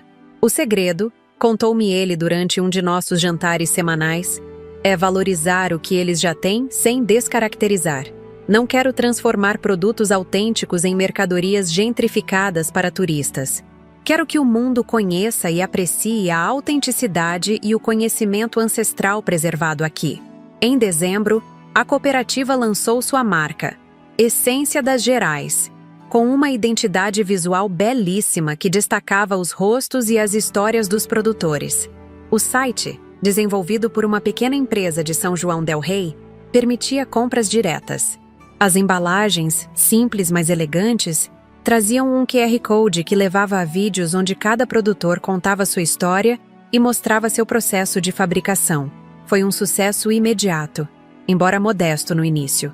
Críticos gastronômicos de São Paulo e Rio de Janeiro começaram a falar dos queijos com história e das cachaças artesanais que vinham de uma pequena cooperativa em Minas. Pequenos restaurantes começaram a fazer pedidos. Depois vieram as primeiras lojas especializadas. Em nossa varanda, compartilhávamos essas conquistas durante os jantares de quinta-feira. Um compromisso que mantivemos religiosamente. Às vezes éramos apenas nós dois. Em outras ocasiões, Antônio se juntava, tendo decidido passar mais tempo em São João del Rei após se aposentar completamente. Sebastião e Jurema também eram convidados frequentes, pois se tornaram verdadeiramente parte da família. Em março, recebi notícias de Bianca pela primeira vez desde a separação. Ela havia enviado documentos do divórcio finalmente assinados para Gustavo, junto com uma carta surpreendentemente reflexiva. Ela diz que está repensando sua carreira de influenciadora. Contou-me Gustavo durante nosso jantar naquela semana. Aparentemente, minha crise existencial, como ela chamava, desencadeou algumas reflexões nela também. Vocês vão reatar? Perguntei, tentando manter o tom neutro. Ele sorriu, balançando a cabeça. Não, mãe. Esse capítulo está encerrado para nós dois. Mas estou feliz que ela também esteja encontrando um caminho mais autêntico. De certa forma, aqueles cavalos na sala mudaram a vida dela também, mesmo que indiretamente. A primavera trouxe novidades empolgantes. A cooperativa recebeu um convite para participar de uma feira internacional de alimentos artesanais em São Paulo. Uma oportunidade que jamais teriam sem a organização e o trabalho de Gustavo. Seu Joaquim, aos 71 anos, viajou de avião pela primeira vez na vida para representar os produtores, junto com outros 4 membros da cooperativa. Voltaram com contratos de exportação para Portugal e França. Pequenos volumes, mas a preços justos que refletiam a qualidade excepcional e as histórias por trás dos produtos. A notícia espalhou-se pela comunidade como fogo, gerando uma onda de novos interessados em juntar-se à cooperativa. Estamos tendo que estabelecer critérios claros para novos membros, explicou Gustavo uma noite, enquanto caminhávamos pelo sítio no crepúsculo. Queremos crescer, mas sem perder a essência. Cada produto precisa ter história, autenticidade, qualidade excepcional. Parece que você encontrou seu propósito, comentei, observando como seus olhos brilhavam ao falar do trabalho. Encontrei, mãe, e é tão diferente de tudo que já fiz. Na agência, meu sucesso era medido por quanto conseguia fazer as pessoas gastarem em coisas que não precisavam. Agora, meu sucesso é medido por quantas famílias conseguem viver dignamente de seu trabalho honesto, preservando tradições que de outra forma poderiam se perder. Quanto a mim, este ano trouxe suas próprias transformações. Com Gustavo morando perto, mas respeitando minha independência, pude desenvolver ainda mais minha nova vida. Finalmente comecei as aulas de piano que havia prometido a mim mesma, com uma professora de São João del Rei que vinha ao sítio 2 vezes por semana. Aos 73 anos, meus dedos não eram tão ágeis quanto desejava, mas a satisfação de tocar minha primeira sonata completa de Mozart, mesmo que lentamente, foi indescritível. Também expandi significativamente o Jardim de Ervas, que se tornou uma pequena atração local. Professores da escola municipal começaram a trazer alunos para aprender sobre plantas medicinais e culinárias tradicionais. Percebi que gostava de ensinar, de compartilhar conhecimentos que havia adquirido recentemente. A senhora deveria escrever sobre isso, sugeriu uma das professoras após uma visita particularmente animada de uma turma do 5º ano. Suas histórias sobre as plantas, misturadas com suas experiências de vida, dariam um livro maravilhoso. A ideia ficou martelando em minha cabeça. Nunca havia considerado escrever. Minha vida sempre fora dedicada a números, contratos, estratégias de negócios. Mas agora, com tempo e novas perspectivas, comecei a rascunhar algumas memórias, entrelaçadas com o conhecimento sobre as ervas que cultivava com tanto carinho. Mostrei os primeiros capítulos para Antônio durante uma de suas visitas. Aparecida, isso é extraordinário, disse ele após ler. Sua voz é autêntica, suas observações são profundas e há um humor sutil que torna tudo mais saboroso. Você precisa continuar.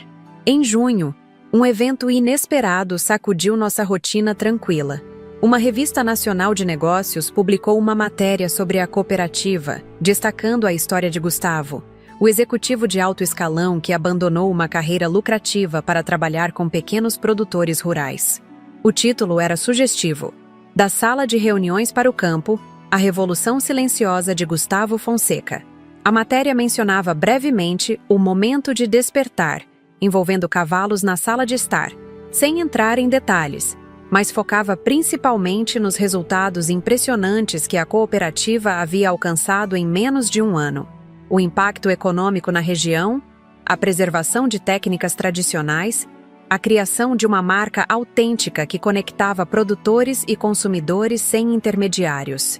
O telefone de Gustavo não parou de tocar nos dias seguintes. Jornalistas querendo mais detalhes, empresários curiosos sobre o modelo de negócio, até seu antigo chefe tentando convencê-lo a voltar, com uma nova divisão focada em sustentabilidade e responsabilidade social. Ele recusou todas as ofertas de emprego, mas aceitou convites para palestras e entrevistas, vendo-os como oportunidades de divulgar o trabalho da cooperativa. Em uma dessas entrevistas, para um podcast sobre transformações de carreira, o apresentador perguntou sobre os cavalos. Então, é verdade que sua mãe colocou cavalos dentro de casa para ensinar uma lição quando você apareceu sem avisar com um grupo de amigos? Gustavo riu, mas respondeu com uma seriedade respeitosa. É verdade, sim. Minha mãe, aos 72 anos, me deu a lição mais importante da minha vida adulta. Ela me mostrou da maneira mais criativa possível que respeito é fundamental em qualquer relação, que ninguém, nem mesmo sua própria mãe, deve ser tratado como uma conveniência em sua vida. Ele fez uma pausa antes de continuar. Sabe, vivemos em uma sociedade que muitas vezes invisibiliza as pessoas mais velhas, como se elas já tivessem cumprido seu papel e agora devessem apenas existir em função das necessidades dos mais jovens. Minha mãe recusou-se a aceitar esse papel, e sou eternamente grato por isso. Quando ouvi essa entrevista, não pude conter as lágrimas. Não eram lágrimas de tristeza, mas de profunda gratidão pelo caminho percorrido, pelos cavalos na sala que desencadearam uma transformação tão significativa. Em agosto, algo ainda mais surpreendente aconteceu. Recebi um e-mail de uma pequena editora especializada em livros sobre plantas medicinais e tradições rurais. Alguém havia mencionado meus escritos para eles, e estavam interessados em publicar meu livro ainda em fase inicial. Mas como souberam? Mostrei apenas para você e para Gustavo. Perguntei a Antônio, confusa. Ele sorriu enigmaticamente. Talvez um passarinho tenha contado. Ou, no nosso caso, um cavalo. Descobri depois que Gustavo, impressionado com meus escritos, havia mencionado o projeto durante uma entrevista para uma revista de cultura. A editora, intrigada, fez contato através dele. Assim, aos 73 anos, assinei meu primeiro contrato de livro. Ervas, Cavalos e Recomeços. Memórias de uma aprendiz tardia. Seria publicado na primavera seguinte. A ironia não me escapou. Eu, que passei décadas publicando relatórios financeiros e análises de mercado, Agora me tornava autora de um livro sobre plantas e transformações pessoais. Em setembro, a cooperativa celebrou seu primeiro aniversário com uma festa na Praça Central de São João del Rei. Produtores, suas famílias, clientes, parceiros, todos se reuniram para comemorar um ano de conquistas que poucos acreditavam ser possíveis. Seu Joaquim, com lágrimas nos olhos, abraçou Gustavo diante de todos. Esse moço chegou da cidade grande achando que sabia tudo, mas veio foi aprender.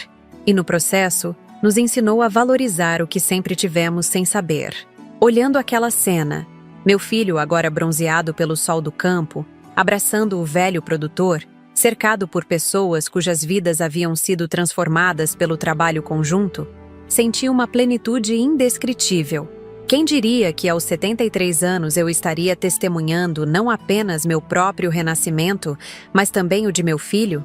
Outubro trouxe os ipês floridos e o aniversário de um ano da invasão equina, como carinhosamente passamos a chamar o incidente. Para marcar a data, Gustavo organizou um jantar especial no deck de sua casa. Estávamos todos lá. Eu, Antônio, Sebastião, Jurema, seu Joaquim e alguns membros da cooperativa que se tornaram amigos próximos. Durante o jantar, Gustavo pediu a atenção de todos e ergueu sua taça. Quero propor um brinde. A minha mãe, Aparecida, que teve a sabedoria e a coragem de usar métodos não convencionais para me despertar. Todos riram, já conhecendo a história que se tornara quase lendária na região. E aos 5 cavalos, Lua, Trovão, Flor, Ventania e Moleque, que, sem saber, mudaram o curso de muitas vidas. Como que respondendo ao chamado, ouvimos um relincho alto vindo do pasto próximo. Era Moleque, o mais jovem e travesso dos cavalos, que parecia querer participar da celebração. Ele sempre teve um senso de timing impecável. Comentei, provocando mais risos. Depois que os convidados partiram, Gustavo e eu ficamos sentados no deck, contemplando as estrelas que brilhavam intensamente no céu limpo de Minas Gerais. Um silêncio confortável nos envolveu. Não aquele silêncio tenso de antigamente, carregado de expectativas não atendidas e mágoas não expressas, mas um silêncio de paz compartilhada. Sabe, mãe, disse ele finalmente, passei tanto tempo perseguindo sucesso, status, reconhecimento, achando que felicidade era algo que se conquistava com realizações e posses. E não é? Perguntei, embora já soubesse sua resposta. Não.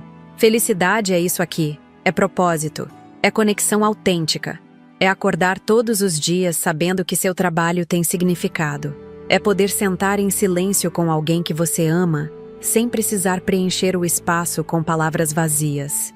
Olhei para meu filho, agora um homem verdadeiramente maduro, e senti um orgulho que transcendia qualquer sucesso profissional que ele pudesse ter alcançado em sua antiga vida. Quando penso no que poderia ter acontecido sem aquela intervenção drástica, continuou ele, provavelmente ainda estaria na agência, infeliz, mas acomodado. Ainda trataria você como um recurso à minha disposição. Ainda estaria em um casamento vazio com Bianca. Ainda viveria para impressionar pessoas de quem nem gosto realmente. A vida tem caminhos curiosos, comentei.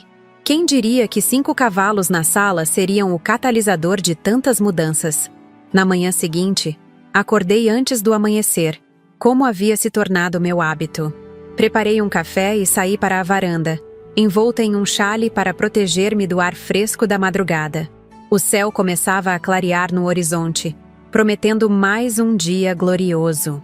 Refletindo sobre o ano transcorrido, percebi que a vingança que planejei naquela noite, movida pela mágoa e indignação, transformou-se em algo completamente diferente.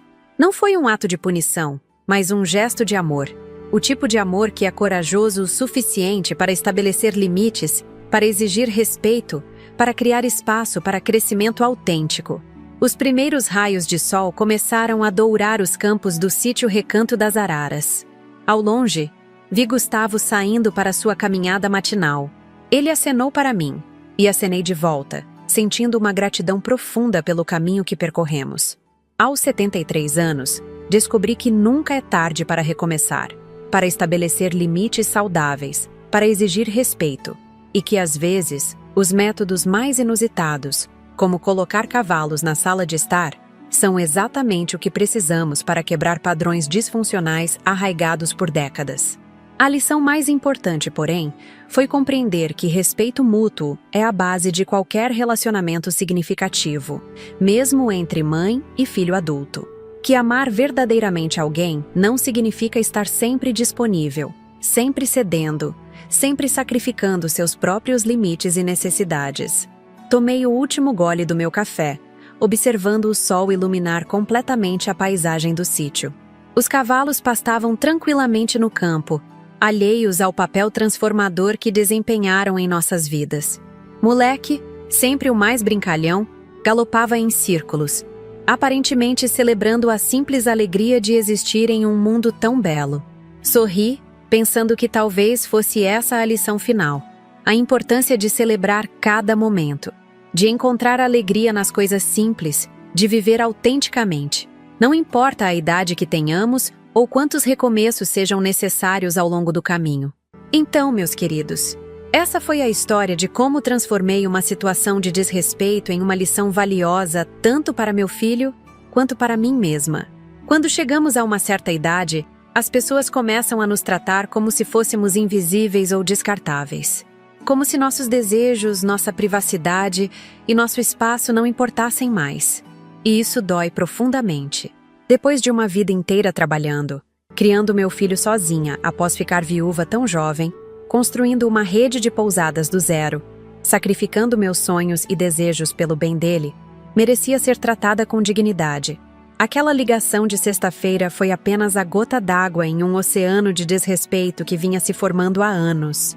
Estou chegando no sítio com a minha esposa e mais 10 parentes dela. Se não gostar, é só voltar para a cidade. Aquelas palavras me atravessaram como uma faca. Não sou uma pessoa vingativa ou mesquinha, mas naquele momento, decidi que era hora de ensinar uma lição. Uma lição sobre respeito, sobre limites, sobre valorizar quem sempre esteve ao seu lado. E que lição melhor do que mostrar exatamente como é ter seu espaço invadido e desrespeitado? Os cavalos na sala, a piscina transformada em um pequeno pântano, os colchões empilhados no meio dos quartos. Tudo foi cuidadosamente planejado para causar impacto, mas sem causar danos irreparáveis. E aquele bilhete? Aquele bilhete foi minha pequena obra-prima. O custo de uma diária para limpar esta fazenda fica no valor de R$14.000. Caro?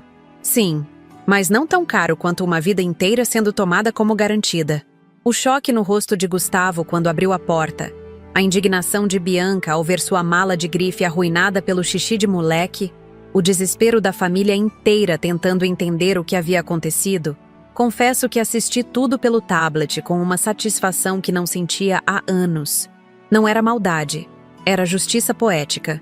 O que jamais imaginei foi o impacto profundo que aquele gesto teria, não apenas na nossa relação, mas em toda a nossa vida. Como poderia prever que 1 ano depois, Gustavo estaria morando numa casa reformada no sítio, liderando uma cooperativa de produtores rurais, tendo abandonado sua carreira corporativa em São Paulo? Como poderia imaginar que eu mesma estaria escrevendo um livro, dando palestras sobre plantas medicinais, descobrindo novos talentos aos 73 anos? A vida tem caminhos curiosos, meus amigos. Às vezes, precisamos tomar decisões drásticas para quebrar ciclos disfuncionais. Precisamos ter a coragem de dizer não quando necessário, de estabelecer limites claros, de exigir o respeito que merecemos. Esta história não é apenas sobre uma mãe ensinando uma lição ao filho adulto. É sobre todas nós, mulheres maduras, que frequentemente somos colocadas de lado, tratadas como convenientes apenas quando podemos oferecer algo: dinheiro, tempo, cuidado, sem que nada seja oferecido em troca. É sobre dizer não quando necessário, sobre estabelecer limites claros, sobre exigir o respeito que merecemos. Hoje, minha relação com Gustavo está transformada. Não perfeita. Perfeição não existe em relacionamentos humanos, mas infinitamente mais honesta, mais equilibrada. Ele respeita meu espaço, meu tempo, minhas escolhas.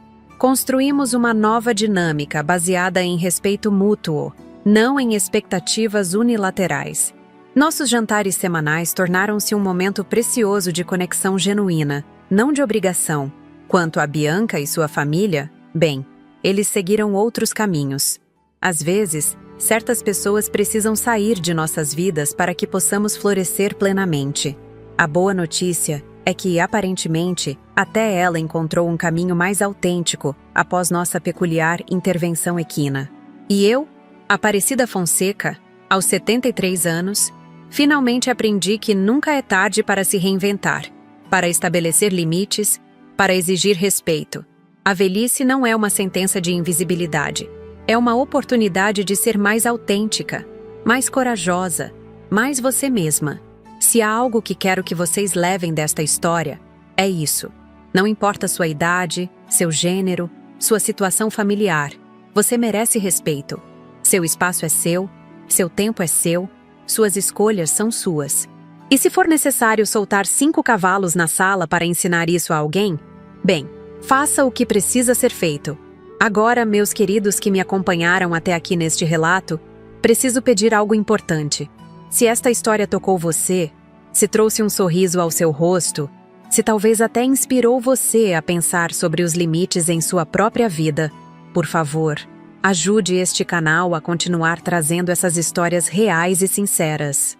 Clique no botão de inscrição logo abaixo. É gratuito e significa o mundo para mim.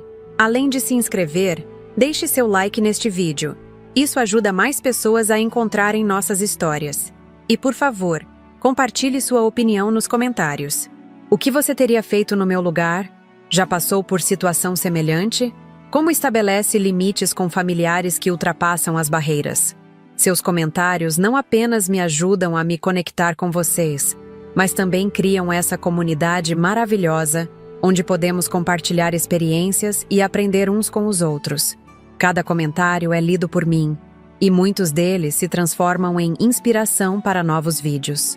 E se esta história realmente significou algo para você, considere apoiar o canal através do Valeu Demais, nosso sistema de doação. É como um cafezinho virtual que você me oferece, permitindo que eu continue produzindo conteúdo diário com qualidade, pagando a equipe que me ajuda nas gravações e edições e trazendo histórias cada vez mais interessantes e bem produzidas para vocês. O link está na descrição do vídeo, e qualquer valor, por menor que seja, faz uma enorme diferença. O canal Vovó Lembrou existe para mostrar que nossas histórias de vida, especialmente depois dos 60, não são menos importantes, menos emocionantes ou menos valiosas. Pelo contrário, carregamos décadas de experiências, aprendizados, erros e acertos que podem inspirar gerações mais jovens. E para continuarmos compartilhando essas histórias, precisamos do seu apoio. No próximo vídeo, contarei sobre quando descobri, aos 58 anos, que meu marido mantinha uma segunda família em outra cidade, e como transformei essa descoberta devastadora em uma oportunidade de libertação. Não vai querer perder. Ative o sininho para ser notificado assim que o vídeo for ao ar. Lembre-se sempre, idade é apenas um número. O que realmente importa é como você se posiciona no mundo, como exige respeito, como vive autenticamente. E se alguém tentar passar por cima disso, bem, você sempre pode contar com alguns cavalos para ajudar a ensinar uma lição memorável. Muito obrigada por assistir até aqui. Aqui é Aparecida Fonseca, do canal Vovó Lembrou. Lembrando que nossas histórias merecem ser contadas, ouvidas e respeitadas. Até o próximo vídeo.